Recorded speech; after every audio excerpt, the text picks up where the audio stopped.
and they're off to the races, kind of blowing all the other departments out of the water. And yet, CEO, founder, president is still not feeling comfortable enough to train the entire company. Right.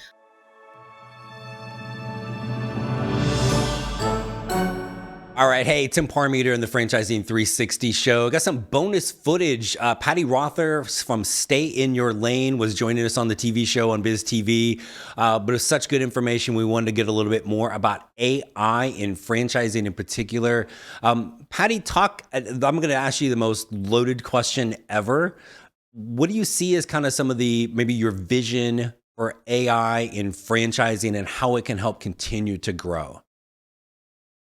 Yeah, this is such a good question. And I think there's a couple different paths that I see it being a bigger impact. The one that we're seeing really immediately, especially with the brands that we're training and helping implement these tools, is seeing some of these smaller emerging or mid-sized brands scale at a different rate than they would have otherwise, and starting to outpace some of their larger competitors who aren't as quick to adopt these tools. And Right. so there's efficiency that's happening, kind of utilizing your people to do the things that they're best at and have the most impact to your company, and not being bogged down in a lot of the minutia that can be handled by an AI tool.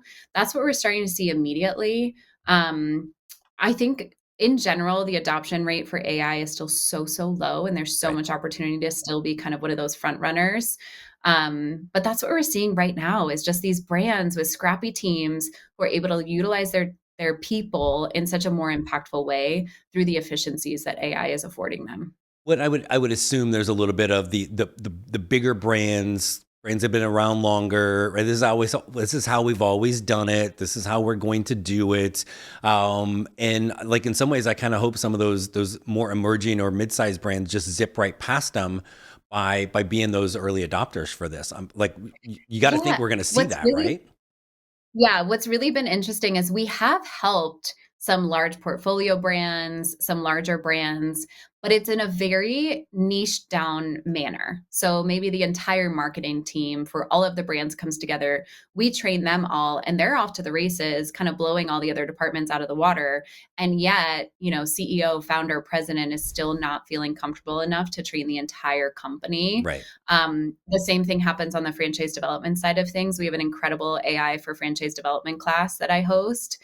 And we see teams coming to us that are simply the franchise department within the larger portfolio brand, but the company is still not adopting the tools. So, what we're starting to see as a trend more and more is individuals really taking their future in their hands and saying, it is important for me to be one of the most knowledgeable people at my company when it Right. comes to AI, and I've got to take it in my own hands and get this training. Yeah, they're going to be significantly more valuable because this isn't something that's going away, right? So, It is not um, going away. and you've taken a lot of what you've been doing over the last really 2 years with Stay in Your Lane, and then now with kind of the AI and being really that leader in this industry.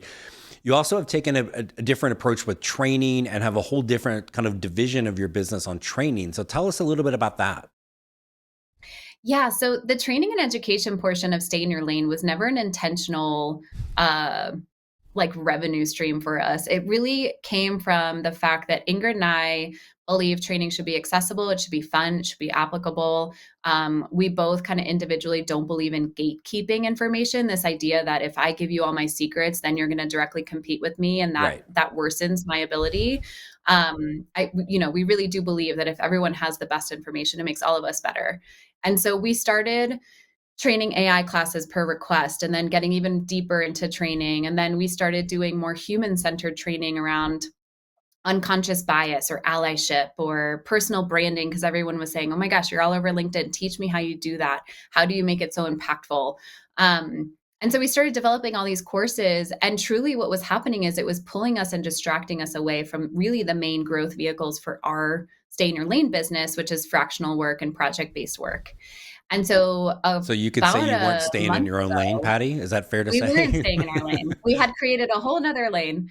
But it was working and people wanted more of it. So we knew that it had growth potential. So we split it off into a sister brand called Train in Your Lane. We brought in Dale, who's been running that company for us, obviously with our support, and we're still very much involved. But really taking that and splitting it off was such a great decision. You can find it at traininyourlane.com. And that's where we house all of the courses, all of the manuals and policies that we can do on behalf of those courses, and then additional ways that we can help you implement what you've learned and how you learn it. Even thinking about how to offer personal development for the people in your company and how Training Your Lane can help you execute that.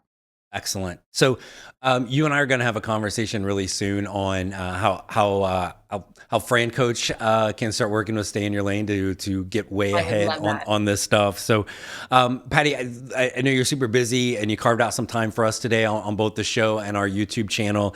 Stayinyourlaneco.com is the main site, and traininyourlane.com. Both of those, Patty Rother, Ingrid Schneider. Thank you guys. Patty, thanks for coming on for us and chatting tonight. I appreciate it. Thanks so much for having me. It's been fun.